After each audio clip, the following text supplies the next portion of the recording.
welcome to this week's MetPro Meetup. I'm thrilled. My name is Tom, and thrilled that we have today Angelo Poli joining us, founder of MetPro, on the topic of me, myself, and my metabolism, which just sounds fun. Many of you are familiar with Angelo already, but if not, quick intro. Angelo founded MetPro and devised the metabolic profiling process, which analyzes someone's metabolism and provides an individualized approach to obtaining goals. He's got more than 20 years of educating people about wellness, fitness, and weight loss, and remains passionate about the science of body transformation. Now, Angelo doesn't like me to talk about him. He's a modest man, and I know he wants to spend, like usual, most of the time in Q&A from all of you. So we've got the chat open. So if you do have questions, please type those in. Those can be things that Angelo addresses. I know he's got some topics he's going to cover, but he wants lots of time for questions. And some have already come in. So we'll be fielding those along the way. So with that, I'm going to pass this over to you, Angelo. Thanks, Tom. And thank you guys for being here. I actually see a number of familiar names, in the chat here, so that's fantastic. As Tom said, I've been doing this a couple years, so I've had multiple opportunities to do at least everything wrong twice, at least twice. So that's how I got my experience, is you have to do something wrong, not once, but twice, and then you start figuring it out. So I do not have all the answers, but I would love to share what I have learned. And so please feel free to ask any questions along the way, or I don't know if the best is for them to type or raise your hand, or whatever works best, but I always prefer to have a discussion. So I picked just a few general topics here that we'll go over that'll suit kind of somebody that may be new to our methodology and our process, but I don't mind doing a deeper dive on any particular topic as we go through. So we'll talk about goal setting. That's very, very important to me. That's kind of the tip of the iceberg when it comes to strategy. We'll get into that in a bit. Baseline testing, and that's how we actually help people to strategically transform. And we'll get into the nuances of what baseline testing is and isn't. Weight loss doesn't work how you might think. And I'll explain myself when we get there. And then we have a few example weight loss analysis and metabolic analysis, that sort of thing. So I suppose we can just go ahead and dive right in. Okay, goal setting. So the first thing that we talk about when setting goals is deciding what not to do. I work with a lot of coaches and other professionals who have me help them be more effective with their clients in goal setting. And I explain at the end of the day, here's what effective goal setting is all about. Deciding what you're not going to work on. Because specificity is what produces results. And the more stubborn your body or metabolism is, or the more of a predisposition you personally have, the more specific you have to be to move the dial when your body is being stubborn. So deciding what not to do doesn't mean that we're only going to do a few things and not do others. What it means is we're going to have a very strong hierarchy of priorities and an order. So as an example, I had an executive call me up, and he was, hey, Angelo, I know who you work with. I know what you do. Here's what I want. Because you won't find anyone that's a harder worker than me. Just tell me what to do and I'll do it. I want to bench 300 pounds. I want to run a sub 6-minute mile. And I want to lose 30 pounds. I'm not making this up. I had this conversation. There's a real life conversation. And so my response to him was, well, I can help you do all of them. Here's what you have to decide. Which one first? Because that really is the crux of the matter. There's a lot of great programs out there where your average fit 19-year-old can do all three of those things in a row, I rather at the same time. But if your body is anything like my body and it has a monicum of mileage on it, it's not going to respond if you're trying to pull it in 50 different directions at once. So are we focusing on weight loss? Are we focusing on performance and longevity and endurance? Are we focusing on explosive strength? Does your training match it? When I evaluate pro athletes and their training programs, it's not that I'm more experienced trainer than the very high level coaches that they're working with. It's that I'm looking strategically at their finite resource in a way sometimes others don't. Anybody want to take a guess what that finite resource is? You don't have to say it. Raise your hand if you think you know what it is. I'll give you a clue. You're wearing it on your wrist. That's it. Time. That's the finite resource. And so I'm looking at their program and, it's like, oh man, I love what they're doing Mondays. I love what they're doing Tuesdays. I love all of this. This is all great. But here's the problem.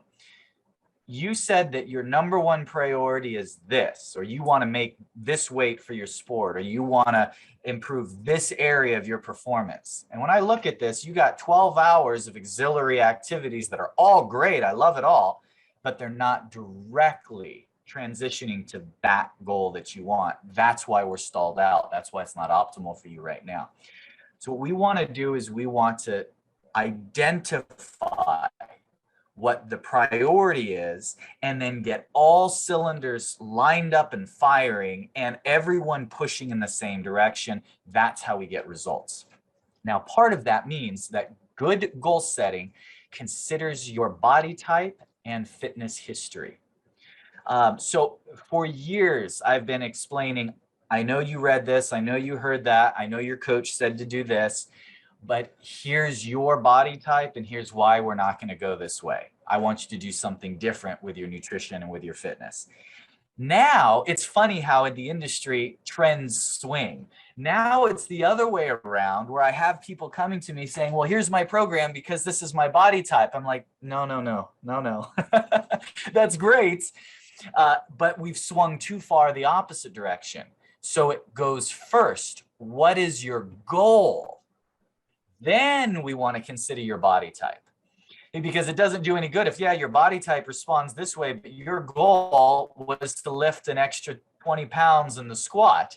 This has nothing to do with that goal, regardless of your body type. Or my goal was simply to lose 15 pounds. This is going to get you bigger biceps, but that has nothing to do with your goal.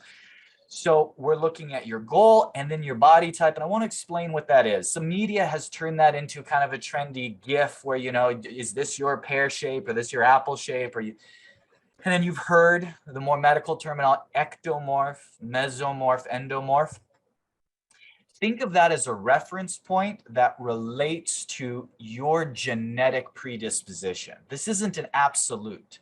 This is your parents and grandparents gave you genetics that predispose you, not sentence you, not determine your fate, just merely predispose you to having this response. And I'll give you a classic area. Some people, they go in, they walk into a gym and they grab a couple dumbbells and lift weights and their muscles just blow up. Some people go into the gym and they lift weights and they can go day after day, week after week, and it's very slow. So that's just in relation to genetic predisposition, body type, and there's pros and cons to both. So as a strategist, what we want to do in goal setting is to say, okay, based on your body type, your genetic predisposition, likely you're going to have a harder time building muscle and an easier time stripping both fat and muscle. So knowing that, that's going to help us answer some of the big depends questions. Should I do fasting state cardio? Should I eat before I work out? How much protein should I eat? Now we can start to answer some of those very valid questions because we're looking at it through the lens of your goal first and understanding your body type. Now, here's the one everyone misses. Fitness history. I actually want to just say wellness history because I want to take in more than fitness. I want this to to include nutritional histamine. What is your nutritional custom? So I have a client that will ask me, how do I lose 10 pounds? And I say, tell me what you're eating. And they say, I eat cereal for breakfast, I eat a burrito for lunch, I eat lasagna pasta for dinner, and 2 glasses of red wine at night. And then my answer is, you'll lose weight any way you want. Pick any diet you've ever heard of. If you do it, you're going to lose weight.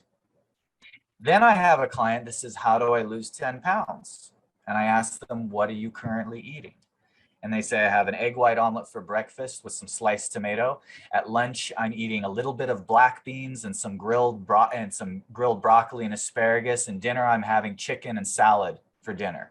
And the answer is, you're not going to lose 10 pounds right now.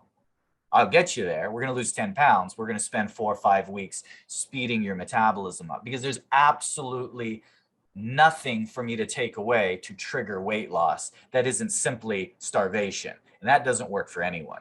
And I do get people raise their hand and say, hey, I want to sign up for the starvation. I'm willing to. Well, it's not that you won't lose weight. It's that you'll lose 3 pounds now, and your metabolic rate will be running so slow that you're actually going to gain 6 pounds after just going back to the normal diet. I'll never go back to a normal diet. Yes, you will. I have 20,000 clients I've worked with over 2 decades that tell me otherwise. You will go back to eating normal, and you should. You don't want to live your life on a diet. That's not the way it's supposed to work. You want to have a strategy, a lifestyle, a goal, and you want to have sprinkled in throughout your year more stringent goals and strategies. And that can mean following a stricter protocol at times, but you want it to be principles, not feeling like you're living on a diet day in and day out. That's what happens with yo-yo dieting. And then finally, good goal setting considers your lifestyle. So here's the question. I've been asked this all. Angelo, what's the best diet? And I said, here's the diet I want you to eat. Well, I heard that this is better. And I said, you're right, that's better. Well, why don't you have me eating that? Because you can't. I know your lifestyle. You have a mortgage and 4 kids. You work 9 hours a day. By the time you get home, you only have time to do X, Y, Z. Remember, because your life is governed by that thing sitting on your wrist, the watch, you only have so much time. What I'm looking for is the best plan that you can actually follow. So that has to be factored in when we're deciding what's right or what's wrong. And there's a lot of gurus out there who will raise their hand and say, well, you know, this way is really best, that way is really best. And I do the research, I've seen all, and none of them are wrong. I've seen every approach work. But what I find typically, there's always exceptions, but what typically wins out is the blend of strategic science with palatable, reasonable application. If it's not something you can adopt as a lifestyle, it's not something that can work long term. So that's why we're looking at all pieces of the equation. I'll give you an example. How many here have heard the debate, if you want to lose weight, you eat small meals frequently, that revs your metabolism, snacking is good? And how many have heard, well, wait a second, if you want to lose weight, don't eat between meals, only eat at mealtime? We've heard that debate? Okay. If you work with me, you're going to snack. And here's why. Nothing to do with any of the factors in that debate. Nothing to do with, ironically, though there are metabolic reasons that we'll get into later, nothing to do with metabolism, nothing to do with what's healthier, what's better, what's going to cause more weight loss. You know what it has to do with? After dieting 20,000 people, it has to do with, I've learned something real well. People don't take snacks socially, which means I can control what they have at snacks. In other words, I say, for the next week, you're going to have this, this, and this for dinner. You know what you're going to say? You say, I don't think so, because I got this engagement, and Betty and Sue and Grandma and Grandpa are coming over, and we have this meal plan. But if I say for the next 10 days, you're going to have half an apple and 2 tablespoons of peanut butter at 2:30 in the afternoon, you know what most people say? They say, okay, Angelo. And that's why I have people snack. So if I know strategically and from a lifestyle perspective, I have a lever with someone, any opportunities to have a lever, I'm going to take advantage of them. And that's just one small illustration. Now we could get into the nuance of what body types and why we might want to eat more frequently and when we may want to eat less frequently, because that is a thing also. But for the sake of illustration, we're looking at your lifestyle and practicality, what will and what won't work. Could we pull up the next slide, Tom? Yeah, but before we do, I wanted to ask just a Yeah. drill down question. One of the questions that has come in, and it ties in with the snack a little bit, is with MetPro, how are the food selections made? For example, not everything that is considered good is available, maybe a banana or something. So talk to the snacks and the food selections, if you would, a little bit. Okay. That's somebody that's actually using the app. That a boy or that a girl? Well done. So you noticed a nuance that actually sometimes gets lost on a lot of people. So bananas are absolutely in the food list. They're not in your food list. So the reason they're not in your food list is because without diving into too much of the personal details, at some point you were on a threshold where the algorithm we calculated based on how your body was responding, you're no longer losing weight at this intake level. So as intake levels become more restrictive, we lightly influence the food lists, starting with the, no pun intended, low-hanging fruit, basically items that are highest glycemic.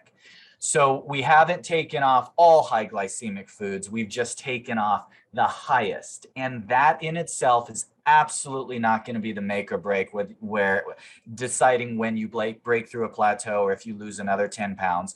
It's a fine-tuned nuance that you'll notice that on some of the lower phases that your coach may send to you, you will lose some of the highest glycemic fruits, bananas, kiwis, mangoes, things like that, which will also be back once you resume on a slightly higher phase. But that's a great question. Broader strokes on how we pick foods. So some of it is to make sure nothing gets missed. So the basic strategy needs to be sound. So we are a sports nutrition company at our heart, and performance and wellness is the core of what we do. Which means, as you guys know, even if you've only engaged with us a little, we don't care for gimmicks. And most gimmicks are based on some science. But instead of implementing a gimmick, what we want is sound science, where we're going into using a lever, a scientific method, with our eyes wide open, using it, understanding full picture, the impact, good and bad, on your body, so it can be managed appropriately. So one of the things that we want to make sure is that you're getting enough fiber throughout the day. You're getting enough micronutrients throughout the way, that our bases are covered, and then we can manipulate the macronutrients, the carbs, proteins, fats, and overall caloric intake. So you'll notice that one way we do that is by nudging people into including some fruit at snack times. And there's at least 2 meals on your meal plan that are going to nudge you into including vegetables. That's going to be aside from other carbohydrates. So most people, we hear and we read a lot in the media about, oh, you want this macro breakdown or eat this many carbs or that many grams of carbs. And that may be great. What we're doing is one layer more in depth. We're actually separating the carbs out based on how your body processes them, because the way your body is going to process broccoli is going to be very different from how your body is going to process brown rice, which is different from how your body is going to process white potato. It's not that any 3 of those are wrong. It's that we want to know how much is coming from one and how much is coming from another. That is fairly new in the industry. And the reason is because of simply the technology to implement it effectively. Because if I went to each of my, 20 years ago, here's the deal. I write your sports nutrition program. I write it on a pad of paper. I slide it across. You come back in 6 weeks and we see how you did. That's for the hardcore that don't need a whole lot of variety. for our lifestyle right now, you need to be able to go, okay, I fill up the bars and I know that I'm getting my macros for this meal. You can't do it. Hey, I wish I could just, skip meals throughout the day, drink a couple protein shakes, and then eat a bunch of cereal at night, hit my macros and get the results I want. Not saying that you can't get some results, and that isn't an improvement perhaps over what you used to do, but it's simply not going to give us the leverage to get the hyper-specific results that we want. So when we're looking at how we determine where the foods are coming from, we're wanting to break it down meal by meal. We want to make sure that you have your base of your micronutrients covered. So you have good micronutrients, fiber, et cetera, et cetera. And then we want levers to where if we need to increase or decrease carbs or proteins, we can do so in the most effective places possible. That's why we use meal progressions. So we have hundreds and hundreds of meal plans in our CRM, and we develop more every month. And the reason is because everyone needs something slightly different. So when we build a progression, it's not just one meal, two meal, three meals. We have categorized them, and we have this variance of this meal plan at 6% higher intake, at 12% higher intake, and every version of that under the sun, because that's how stubborn metabolisms are. So if we can get specific and then leverage technology to where you don't have to spend hours a day doing math, that's where we're able to have a win-win. And that's why you're seeing more of this specificity pop up in some of the industry now. And we're very grateful to be able to utilize some of that technology. Sorry, Tom, see, I'll go down rabbit holes. You gotta be careful. It all started with a question about a banana, but that was perfect. I appreciate the full answer there. I did want to offer up the mic to you, Lisa. It sounds like you had a question. Are you able to take yourself off mute and go ahead and ask that? Yeah, I can now if you want. Sure. I don't know if it's the best timing. It has more to do with the question about fasting. So if that's a better, if there's a better time. And no, this is great. Let's go for it. Oh, okay. Well, I like the other topic about snacks and stuff. That was another thing that's kind of a good timing of talking about that, because actually I was just talking with my coach, Eric, just this morning, and talking about how I was asking about, the possibility of I'm getting like within a few weeks of stopping, my coaching, but I need to continue by myself, which I'm a little nervous about.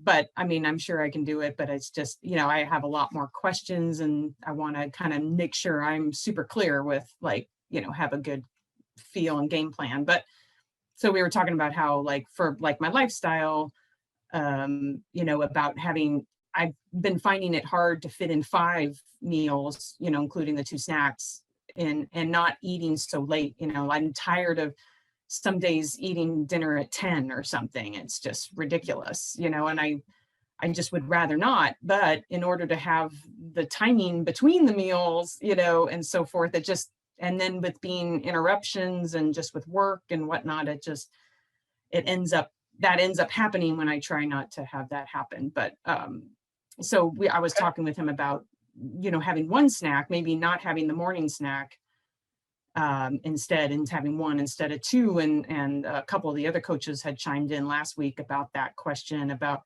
that, well, 1 is better than 0, which is totally true. So I didn't know. Good answer. I have a totally other separate question, but that could be something. I'm just curious if you had any thoughts. Yes, absolutely. So what I'm going to do, Lisa, is, in all cases, the answer is depends. And, Eric, of course, will know much more about the nuances of where your body's at and why you should or shouldn't. But from a general standpoint, I get asked this all the time, about late night eating, my work schedule, or I work swing shift, or for whatever reason, I have a circumstance where it's hard to eat in the evening. Should I eat late at night? And so the answer to that scenario is really, it's okay. The principle is that you want to have a standard intake where we throw our hands up and you just basically pass your results on to fate, and however the wind blows is when you start eating something different every day. I don't mean different food selections, but your totals are just across the board different every day. Just all over. Right. Okay. So a lot of times I will have someone do a larger meal earlier in the day, maybe even your afternoon snack time could be your larger meal if that works for your work schedule, your personal, whatever is going on, and then a little bit lighter at night.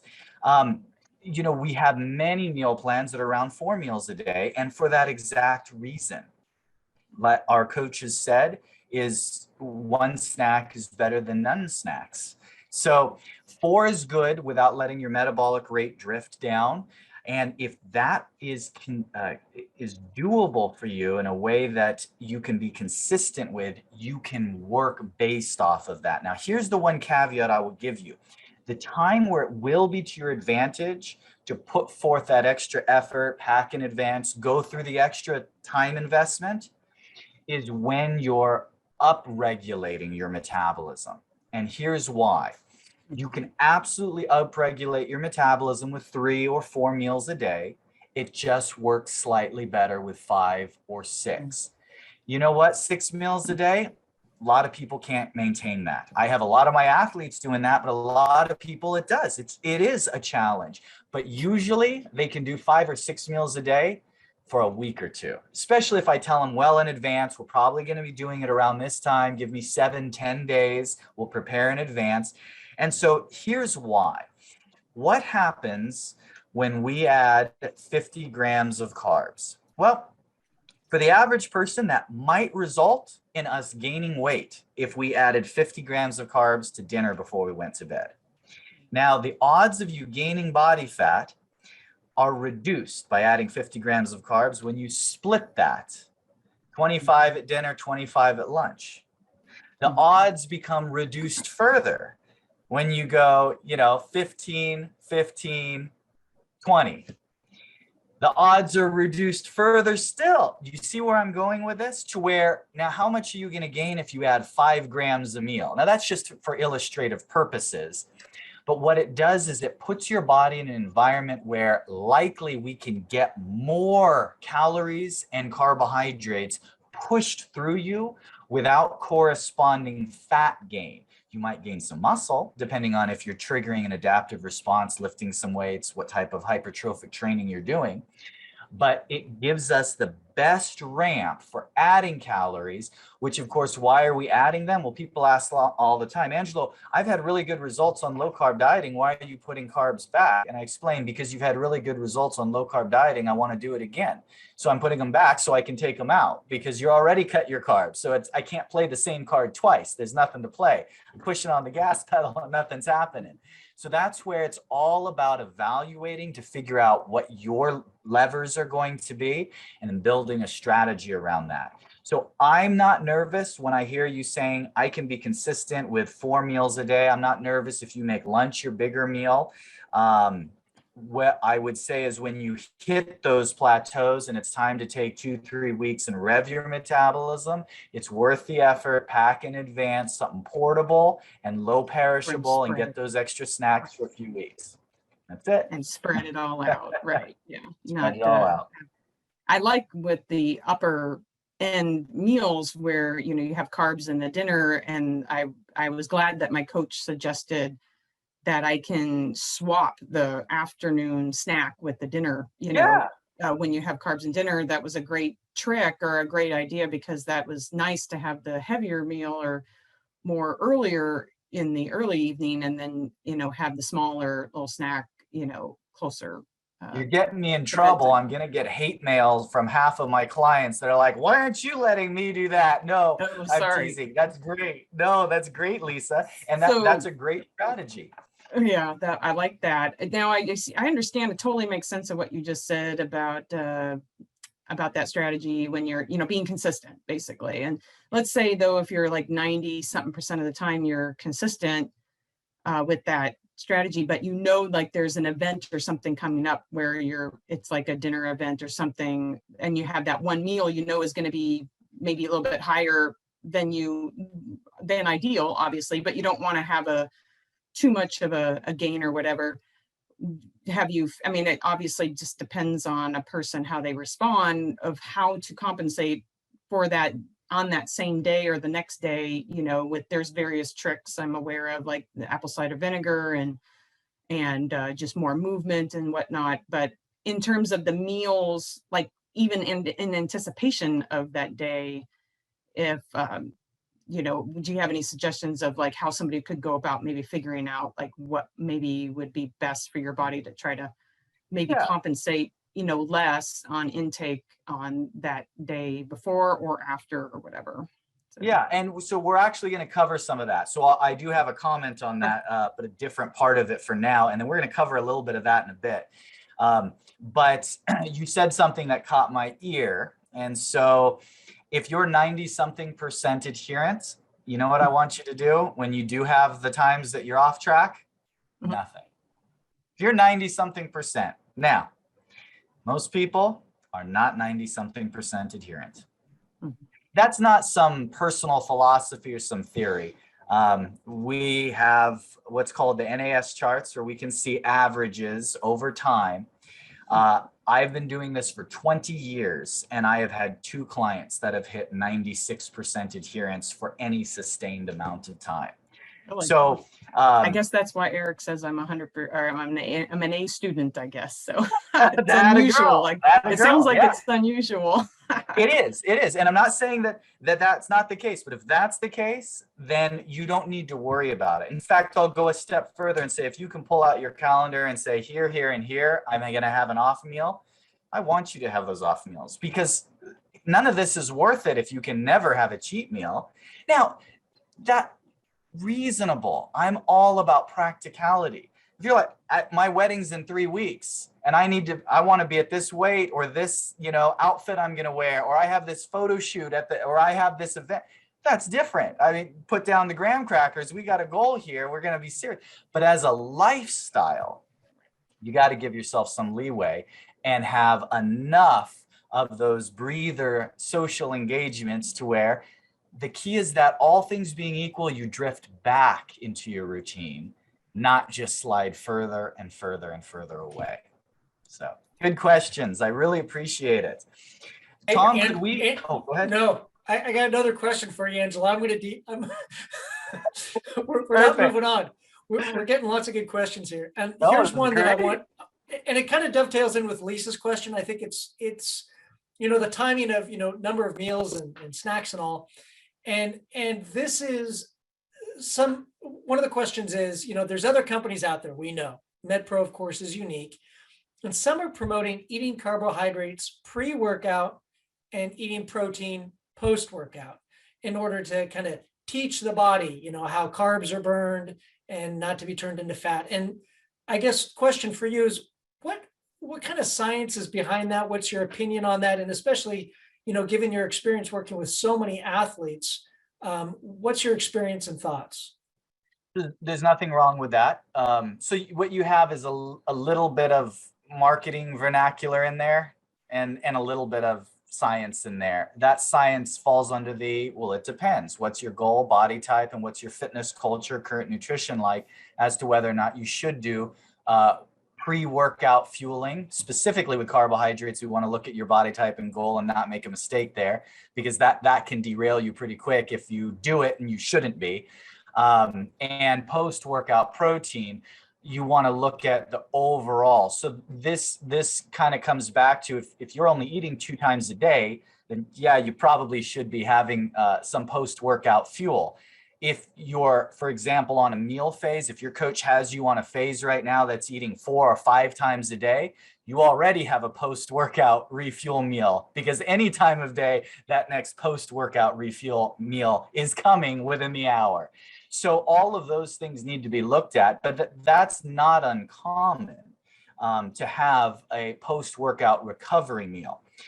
Now, here's where, you know, I got to raise my hand a little bit. Just be careful, and they don't mean any harm. That, you know, that's sound scientific principle, but, you know, teach your body to burn more fat. So I know what it is to actually train your body to be in the lipolytic pathway. So when I was training some NFL players, one of the things I would have them do is a style of training that was actually made popular by some biochemists, that they would actually do fasting state cardio, where you had to go at a minimum of 10 to 12 hours of minimal glycogen replenishment prior to cardio. And then you have to get on an aerobic cardio machine that maintains your pace. And then what happens is you have to replenish with just so many milliliters of water an hour to prevent blood viscosity changes that alter your heart rate. And then you track the heart rate, and you can actually tell when your body switches from burning intramuscular triglycerides over to having to use sugar as the primary fuel source, because part of what engages that is your body dumping adrenaline into your system, which raises your heart rate. And you can track someone hitting that threshold at 45 minutes, an hour and 10. We did this with some professional athletes that are getting paid millions of dollars to play. Unless you're doing that, unless you're getting paid millions of dollars to be on the football field, the truth is it takes a lot more than a pre-workout and a post-workout meal to determine whether your body is more leaning into lipids for fuel, intramuscular triglycerides for fuel, or whether it's more of a sugar-based fuel. And a lot of that is going to be determined by your overall intake, which of course we want to watch. Are you on a higher carbohydrate diet or a higher fat diet? There's no right or wrong. It's all what we're trying to do. So most of your power and explosive athletes, they don't want to be dependent on triglycerides, fats for fuel, lipids for fuel. They want sugars as a more potent fuel source. Endurance runners at the very top level, you will get a mixed bag where some prefer to fuel with a lot more glycogen replenishing foods, and others prefer to dabble in conditioning their body to be more lipids. They biopsied endurance athletes, their muscles, and they've found that endurance trained athletes will sometimes hold 500, 600% more lipids at the muscle site, because over years of conditioning and fueling that way, their body gets tuned to use more intramuscular triglycerides as fuel, versus like a power lifter, a bodybuilder who don't have as many lipids at their muscle site and is using sugars for fuel. And it's not, again, a right or wrong. So a concept like that in an absolute, well, you need to have this and that, there's a whole lot of depends, and probably that alone is not going to really move the dial in determining whether you're a lipid-based athlete or a sugar-based athlete. And that's a question that really top athletes are asking their sports nutritionists. But the concept is sound. Sorry, that was probably a little much, but there's the answer. That was great. No, I like the scientific, backing to that, and interesting about the research that goes into that. Well, you touched on a word in there, Angelo, that somebody else had a question about, which was fasting.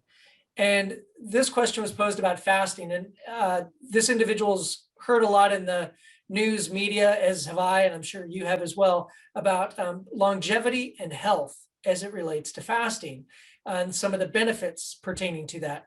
Can you speak to that about fasting and, MetPro with the number of meals and everything? Do they reconcile? Are they at odds with each other, or is it dependent upon the goal? It's dependent upon the goal, but there's nothing at odds. So MetPro is not a diet. Like I said, we have hundreds of meal plans. MetPro is an analysis methodology. We analyze and we apply a methodology to extracting the most relevant data points to take the guesswork out of what your options are. Doesn't mean that it's no longer hard work. It just means it's less guesswork. So you know what your options are, and you can form a clear path to strategically achieve your goals. With fasting, that's a potent mechanic, and there is science behind it. The problem with it is, like every other more extreme approach, and I say extreme because some types of fasting are very mild and great, and you'll actually see it implemented even within multiple meals at MetPro. Some of our coaches love to pull back on carbs, but not randomly, not even throughout the day. Some of our coaches will evaluate your data and decide to pull carbs out of the back half of your day. And what that does is it increases the consecutive amount of hours you have to go without replenishing effectively your glycogen stores. So in the middle of the night, you're more depleted. And when you wake up in the morning, sometimes there could be some fasting state cardio, and that's all great science. It's all applied based on the circumstance. Is this the right science for you? When somebody asks about fasting, though, they're usually referencing this celebrity who did this extreme cleanse or only eats on days of the week that start with this letter. And stuff like that, you start kind of getting into the gimmick range. Now, I'm not talking about people that are doing it for health reasons or any other personal reasons. We can always work around all that. I just had a client literally yesterday. We had to work around a fasting day because they were doing some blood work. So that's not a problem. But when somebody is trying to lose weight, and we have identified that the reason they're not losing weight is not because of overeating, but rather because of metabolic rate that is running a little slower, I'm not going to reach for fasting as my first tool. It's not that I don't know it's on the shelf, and it's not that I might not use it. I may very well use it. But my first response is going to be tools that I know are going to drive your metabolic rate up. And guess what? It's going to take longer, but it's going to set the stage for me getting farther. It just depends on the scenario. Now, I can give you a counter argument. I had a gal that was on one of the Discovery shows where they're dropping you off on the deserted island for 21 days, no food, you're eating the bugs and foraging. And so she actually hired me to help slow her metabolic rate. Just the opposite of what I'm doing with 95% of my clients. Why? Because she was the type of person that if she went more than 3 or 4 hours without eating or snacking, she'd get hangry and she'd get a headache and she'd get so hungry. And she's like, I mentally can do this. I want to go on the show, but I'm just so afraid that I'll, pass out. I'm going to get a massive migraine. I'm not going to survive 21 days without eating. So you know what we did? The first thing we did, we had her eat more food less frequently. That was the first step to actually chill out that metabolic rate. Eventually, over time, when she was about 2 months out from leaving for the show, we went down to just eating a lunch, dinner, and a late night snack. And then before leaving for the show, we went down to her not eating all day long until the afternoon, just a snack, and then dinner at night. And what happened was her body acclimated to that over time, because here's the principle. Your body will acclimate to anything you do over time, right or wrong. Now, if you stop everything you're doing now and just eat one meal a day, you will lose weight. That's a guarantee. You will also get used to just eating that one meal a day, and your body will acclimate to it. So remember the explanation of the snacks and when the best time to add more snacks is? If I add food back in and I have multiple meals to spread it out, your body can acclimate with less body fat accumulated. So it is an effective and potent tool. My gripe is don't implement it without fully understanding the other side of the equation. Now, here's the people that it might work really well for. I have a fast metabolism. I'm dealing with more weight than I want because I simply am eating high caloric dense foods throughout the day. In other words, I'm eating junk food all day long. And despite multiple attempts, I haven't been able to wean myself off the junk food. Time gating is a form of behavioral modification, gamification, if you will, that for some reason is really effective for some people. If I tell someone you have to eat the right foods at this time, that can be a lot more challenging than if I just tell someone you can't eat between this and this time. So it's not that these people that are promoting this are right or wrong. It's simply a matter of understanding how to leverage a particular tool. Someone who we evaluate as having a faster metabolic rate and a predisposition that responds well to metabolic up adjusts, I'm going to be a little bit more open to implementing tools that may include some form of fasting. Clients that have shown resilience and a stubborn metabolic rate, even in the face of metabolic up adjusts, I'm going to be very defensive of maintaining the weight we've lost and careful not to let their body accidentally get used to eating less frequently. So it really is a depends circumstance, and that's what our coaches are looking at day in and day out. And that's why, like I tell everyone, evaluation is the key. That's super. Angelo, I'm going to keep on the science theme, and I'm Do not it. going to go to your next slide because I'm Okay. loving these questions that are coming in.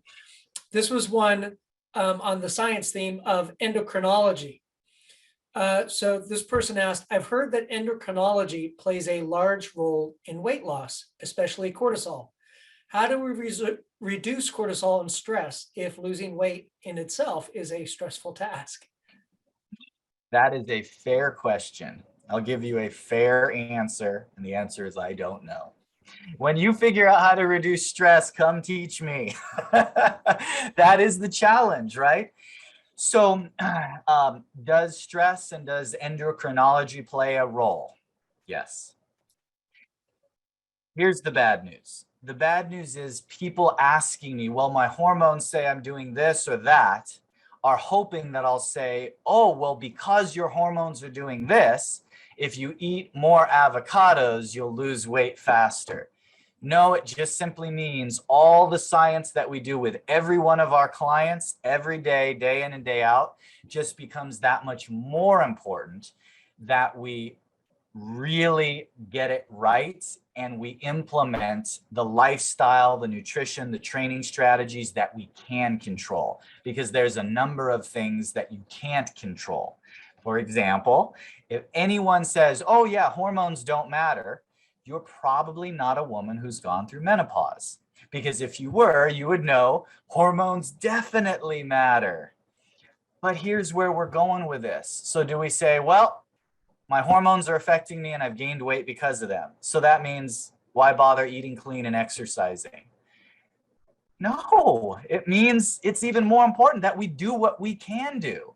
And hormones do tend to stabilize over time. Now, I don't want to get out of my lane, so I'll leave that to the endocrinologists. But I've had clients that have gone through a rough patch, sometimes just with time or working with their doctors. They get some of those things sorted out and things level out. But you know what tends to stay with you? Your habits. What tends to stay with you is your fitness culture, and what tends to stay with you are your values. And if your values and your fitness culture dictate that you have established a cadence of clean eating, consistent food, and regular exercise, no matter what the outcome on the other medical side, you're going to fare better than you would have. So my advice is don't give up, keep up that fine fight, work on it. Work on reducing stress levels, getting good sleep, and eat good, exercise regularly. It's only going to help. Well, that is good counsel. Somebody who is made good progress, they asked a question. This individual's been on the program since March of 2019, right? So over 2 years, exceeded every weight goal that this individual set, and now doesn't have a particular goal, gone through some up adjusts and cuts, and weight has been fairly stable. So in this instance, Angelo, what would you recommend? Oh, well, that's a blank check. I think we're going to do an ultra marathon then. If you're giving me the green light, let's do it. No, I think so. So first of all, it depends. You have to have a goal. You have to have a goal immediately. Here's why. Us human beings, we're so fickle. We just light up. We can be so determined when we have a goal that we're working towards. It doesn't have to be a grandiose goal, but my recommendation is your next conversation with your coach, I want you to go back, revisit the goal setting, and it is okay to have, at this point, multiple goals. This point, this is where you've checked those boxes. So you don't need the specificity for weight loss anymore or weight gain. I'm not sure what your goals were. You don't need the specificity to change your body weight. So now let's look at pick an aesthetic goal, composition, and pick a performance goal. I like to have each of my clients have one of both. And we lean into one or the other more depending on the client and their specifics. But I always like to have one in each category going in tandem. And don't say, oh, well, aesthetic, that's superficial. There's worse things than seeing a visual representation of your hard work. There's nothing wrong with that. But pair it with a performance goal, and you're going to find that becomes more and more meaningful. And in time, people that talk to me, and, after years of doing this, I've formed some really close relationships with clients, that I've known now for decades. And, the conversation rarely revolves around, when I was in my late 20s and I still had that six pack, it more revolves around, I remember when I was able to run for miles and I could just keep going and going. And I felt so good. And what's interesting is the body has incredible capacity for performance at any age. Oh my goodness. I just got off the phone. I have a client right now who's actually setting records. He's in his category. I have one in his 50s and one in his 60s, setting records, doing Ironman, doing marathons. I used to work with an ultra marathoner. She was incredible. And she wasn't 22. So at any age, at any season of life that you're in, and if you are 22, let's talk. I got some great stuff for you. I'll show you where we can go next. Now you got everything working for you. Now when you apply even a monicum of the science, you just take off. So set a goal, talk with your coach about it, put it on the calendar, and start marching towards it. That's my advice to you. Yeah, just to echo that, I think it's interesting how goals beget goals, if you will, right? If I can run a 5K, then I decide to join a running club in my community. And then now I build these relationships, and then we go on a trip and we race perhaps in a marathon and we train for that. And it is kind of fun that it's an ever expanding, both personal adventure. It can be a social adventure with family, being able to do things like that. Speaking of social, one thing that's come up, I know in our previous MetPro meetup that we had was a question about alcohol. And definitely as people are, coming together in more social settings, whether it's, preparing for that meal like you asked earlier, Lisa, or just knowing that there's going to be alcohol present, you want to incorporate that. Can you talk a little bit about that, Angelo, and specifically why wine might be more points than liquor and just some of the differences in the alcohol that is out there? Sure. So first of all, there is no food that is on limits, off limits. Don't think in those terms. What I want you to think is analysis. If you're doing something and it's not producing the result we want, we have to adjust something. What's the lowest hanging fruit? Just so happens that if there's high calorie content alcohol in the evenings, that's a pretty low hanging fruit. And that's the first thing a coach is going to look at. But it doesn't mean that, anyone drinking any level of alcohol cannot improve from where they're at. They absolutely can. We just have to make sure that there is something triggering contrast. That said, one of the classic things, mistakes and trouble that people can get themselves into is not realizing the pretty dramatic swing and difference between alcohols. So for me, I'm not one of those guys that's picky. I can enjoy this beverage and I also enjoy that beverage.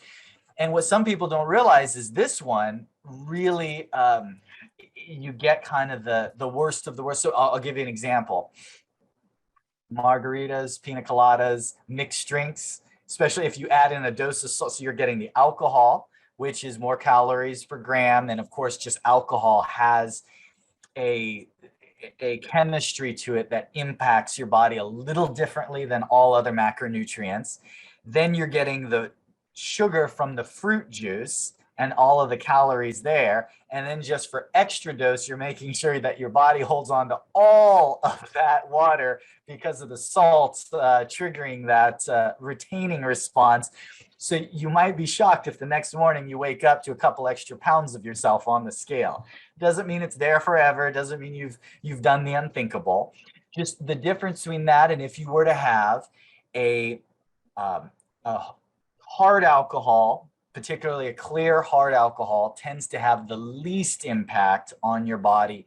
I want to clarify that's not from a health perspective, that's not from a liver longevity perspective. So talk with your doctor about that. But from a cellulite accumulated to beverage perspective, you're probably going to be better off with what we call the clean, pure drinks, and just keep them occasional. And what's that mean? Well, somebody says, well, I can't lose weight because I'm not cutting out alcohol from my diet. Well, can you reduce it? If I'm used to drinking 2 glasses of wine, can you go down to 1 glass of wine? Or if you're used to drinking 5 days a week, can we go down to 3 days a week? And you'll see some results from that. And if not, then we have to rely on the other levers, and we can do that as well. So it's just a matter of understanding. Now, the general hierarchy is your hard alcohols strictly from a weight loss standpoint. Your hard alcohols are going to be the least impactful. Mix them with a non-calorie containing beverage. Next is going to be either your diet beers or spritzers. That's probably going to be a second. Third is going to be your wines, your champagnes, closely followed by your non-diet beers. And then your mixed drinks are probably going to actually be the worst of the worst, even over your beers, as a general hierarchy. If it's occasional, you know what I recommend drinking? Whatever you like. If it's occasional, that's the key. That's the key. So I hope that helps a little with the alcohol question. Well, we're gonna field one last question, and for those that we weren't able to get to in this session, we'll cover them next. We'll pick those up next time. But this last one for you, Angelo, kind of the antithesis of the question about someone who's gone for more than 2 years. This person's been with the program since October of 2019 and until November 2020 with a coach, and then just the app. The weight has pretty much gone back to the starting point, although hopefully differently composed. Question is, can the app alone get me back on track to weight loss? To weight loss? Likely. So I apologize. My camera's frozen. Give me a second. Likes to do that every once in a while. The joys of country living and internet stability. Sure. I'll repeat the question one more time, Angelo. Okay. This person's been on the program, or was on the program between October 2019 to November 2020 with a coach. And since then, just the app. The weight has gone back to the starting point, although hopefully differently composed. Can the app alone get me back on track to weight loss? So the app has 3 algorithms in it. So it has the fat loss algorithm. It has the weight maintenance algorithm, which gets a bad rap. I know nobody likes the word maintenance, but really optimization, body composition at your maintaining a range near where your current weight is at. And then a muscle build algorithm that's going to presume that you actually want to put on a little bit of muscle weight gradually, but not fat. So you're going to want to select the algorithm appropriate to you. Now, will the app alone get you back? I can't answer that. The app will be a very helpful tool. And day in and day out, we talk to people that are getting phenomenal results. Having a tool that actually accounts for your results. So when the algorithm sees that you are losing weight, not losing weight, maintaining weight, it's going to actually react to that. It's going to look at what you're taking in based off of how your body's responding and build in periods of metabolic revving and then periods of cutting. And it is very effective for people. Now, the app is not your coach. Your coach is your coach. Your coach can discuss with you the details of why we went off track this week. Your coach can discuss with you the nuances of strategy for your next vacation. Your coach can laugh with you. can cry with you, and can encourage you day in and day out. But the app can give you some dang good science. I hope that answer suffices for the time being. I'd love to dive in more when we have more time, but I see the clock ticking away saying I'm gonged. But this is well, thank you, Angelo, and thank you everybody for joining. These are great questions. And again, I'm sorry we couldn't get all of them. We will be meeting again next week. So take a look for the email announcing that. And we've got some panelists coming up next week that I'm looking forward to. So thank you, everyone. Bye-bye. Thanks all.